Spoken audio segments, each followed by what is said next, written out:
Hey, how's it going, man? What do we got? I have a 1970s Gibson Marauder guitar that I would like to show you. My man, what am I supposed to do with this? It's busted in half. It is busted in half, but this was actually used in a Kiss concert in 1979.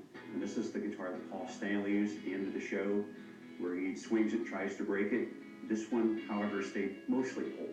Wow, that's really interesting. Most of those people left the concert with a t-shirt. You got a piece of history. I came down to the pawn shop today to sell my Gibson Marauder guitar that Paul Stanley handed me during one of the concerts. I want to sell the guitar today because my wife wanted to go see the Pope. I wanted to go see Kiss. So 35 years later, with the dollars I make from this, I can do some things and ask for a little bit of forgiveness from her. Yeah, Paul Stanley, he was one of the founding members. Him and Gene Simmons, yeah, they were actually in a band together, and then they ended up forming Kiss. How'd you end up getting this? Well, in the late 70s, I actually saw the band, pulled out my camera. The bodyguards kind of grabbed me and said, there's no pictures. Paul Stanley came kind of to my aid. We talked for a couple minutes, just told him I was a fan, just there for the show. So at the end of the show, he grabbed the guitar. He swung this one several times, it just wouldn't break. And then he handed me the guitar. Oh, wow, that's awesome, man. Yeah, and I actually got, I ended up keeping the whole ticket. And I got the second part of the ticket, and I also got a pic from Paul Stanley, which is pretty cool. And that is a picture of me with the guitar in 1979, right after I got the guitar. Okay, you got a really cool story here, man. You got a really cool piece of Kiss memorabilia. Kiss is one of the biggest bands in the 70s, and they've got some really devoted fans. They literally call themselves the Kiss Army. So there's a huge fan base for Kiss, and anything connected with them generally sells. What are you looking to do with it? I'd like to sell it. Any idea what you're looking to get? I would like to get $7,000 for it. Do we have any, solid proof that this is the guitar from the show? You know, I looked through all my pictures, and I don't have any pictures of them playing this guitar. I know he played a Gibson Marauder.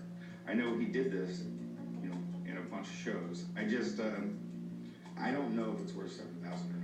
Do you mind if I have a friend come down and take a look at it? Okay, that'd be great. Let's go ahead and hang out. I got some guitars hanging around the store if you're interested in them. I'll be right back. Okay, excellent. I'm glad they're calling in and asking for a second opinion.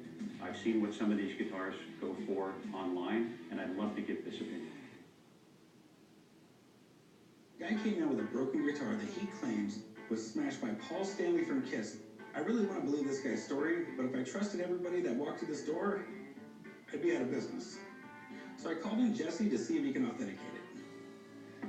Wow. I'm assuming it's from a Kiss concert by the ticket.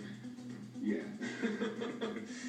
Apparently it's one of the ones Paul Stanley broke on stage.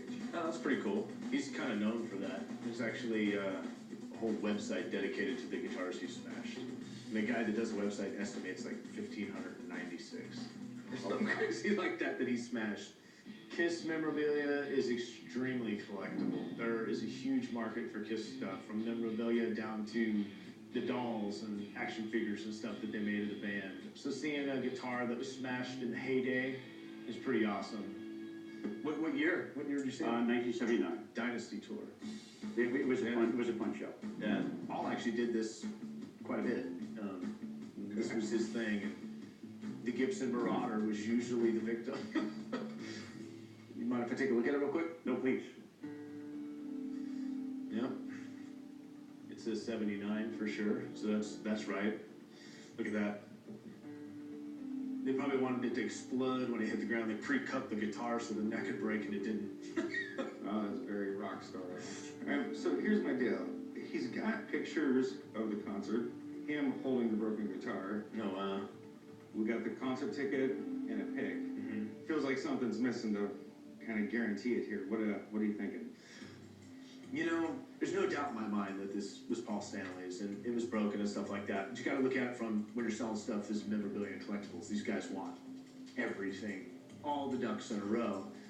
So, got it framed up, put in a cool presentation box, all that stuff, and factored in all those costs, you might be able to pull $7,000-8,000. Jesse, I appreciate you coming down, man. No problem. I'll give you a call a little bit later. Yeah, cool. Let me know if you end up with it. Thanks. All right, catch you later. It's got a good story. The guy was there, and it's a cool guitar. I don't think I have too much of a problem selling it if he ends up with it. So with that, I'm feeling pretty good about 7,000. Unless you think it's worth more. Would you go 5?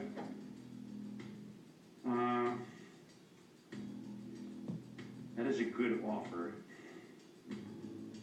No, I'm gonna stick to my guns, and I based on what I heard from the expert, I think this is worth 7. And that's gonna require a custom frame and mounting. What about 5,500?